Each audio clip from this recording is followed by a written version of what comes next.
Prece aos mortos e aos espíritos sofredores. Qual a finalidade da prece pelos mortos e os espíritos sofredores?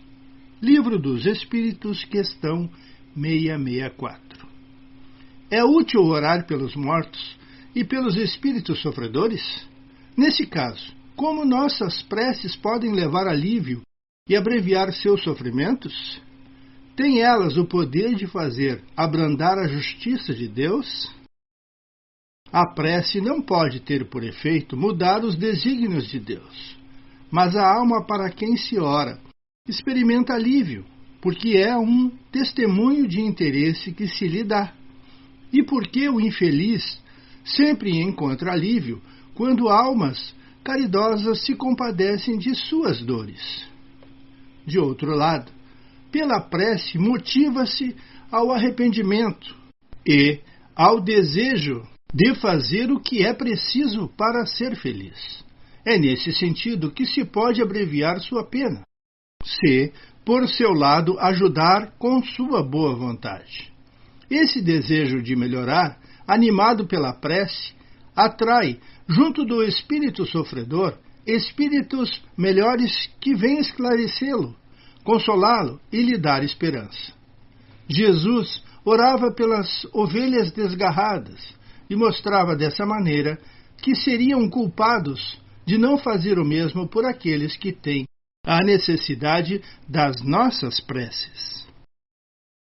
Evangelho segundo o Espiritismo, capítulo 27, da prece pelos mortos e pelos espíritos sofredores. O item é o 18. Os espíritos sofredores reclamam preces e estas lhes são proveitosas, porque verificando que há quem neles pense, menos abandonados se sentem, menos infelizes. Entretanto, a prece tem sobre eles ação mais direta. Reanima-os, incute-lhes o desejo de se elevarem pelo arrependimento e pela reparação, e, possivelmente, desviar-lhes do mal o pensamento. É nesse sentido que se pode não só aliviar, como abreviar os sofrimentos. Livro dos Espíritos, questão 665. O que pensar da opinião que rejeita a prece pelos mortos em razão de não estar recomendada nos Evangelhos?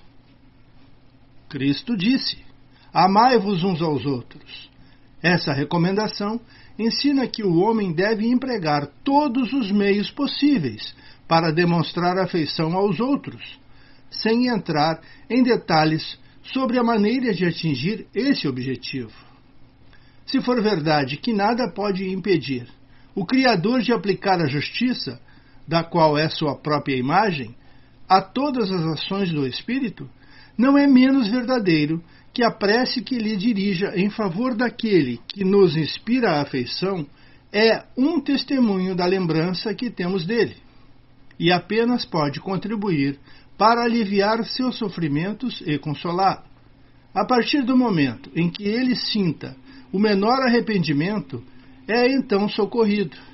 Mas ele nunca ignora que uma alma simpática se ocupou dele e lhe deixa o doce pensamento que essa intercessão foi útil. Resulta disso, necessariamente de sua parte, um sentimento de reconhecimento e afeição por aquele que lhe deu essa prova de amizade ou piedade.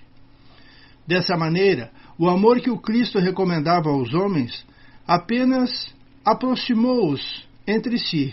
Portanto, os dois obedeceram à lei de amor e de união de todos os seres, lei divina que deve conduzir à unidade, objetivo e finalidade do Espírito. No item 19. Pessoas há que não admitem a prece pelos mortos, porque, segundo acreditam, a alma só tem duas alternativas: ser salva ou ser condenada às penas eternas, resultando, pois, em ambos os casos, inútil a prece. Sem discutir o valor dessa crença, admitamos por instantes a realidade das penas eternas e irremissíveis, e que as nossas preces sejam impotentes para lhe pôr fim. perguntamos se, nessa hipótese, será lógico, será caridoso, será cristão recusar a prece pelos condenados? Tais preces, por mais impotentes que fossem para libertá-los, não lhe seria uma demonstração de piedade capaz de abrandar-lhe os sofrimentos? E sendo alguém atacado de mal incurável, deve-se por não haver para o doente esperança nenhuma de cura, abandoná-lo sem lhe proporcionar qualquer alívio? Isso cristão não seria. Uma crença que petrifica o coração é incompatível com a crença em um Deus que põe na primeira categoria dos deveres o amor ao próximo. Livro dos Espíritos, questão 666. Pode-se orar aos espíritos? Pode-se orar aos bons espíritos como mensageiros de Deus e executores de seus desígnios, mas seu poder está na sua superioridade e depende sempre do Senhor de todas as coisas. Pois, sem sua permissão, nada se faz. Por isso, as preces que lhe dirigimos são somente eficazes se são agradáveis a Deus. E para finalizar, onde está o poder da prece? Voltamos ao Evangelho segundo o Espiritismo, no capítulo 27, agora no item 15. Está no pensamento o poder da prece, que por nada depende nem das palavras, nem do lugar, nem do momento em que seja feita. Pode-se, portanto, orar em toda parte e a qualquer hora, a sós ou em comum. A influência do lugar ou do tempo só se faz sentir nas circunstâncias que favoreçam o recolhimento. A prece em comum tem ação mais poderosa quando todos os que oram se associam de coração a um mesmo pensamento e buscam o mesmo objetivo, porquanto é como se muitos clamassem juntos e em uma única voz.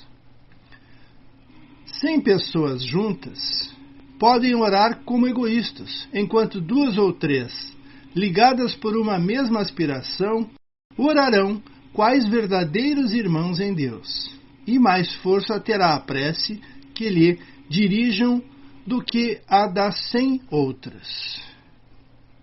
Vamos ficar por aqui, agradecidos e pedindo sempre: Jesus esteja conosco.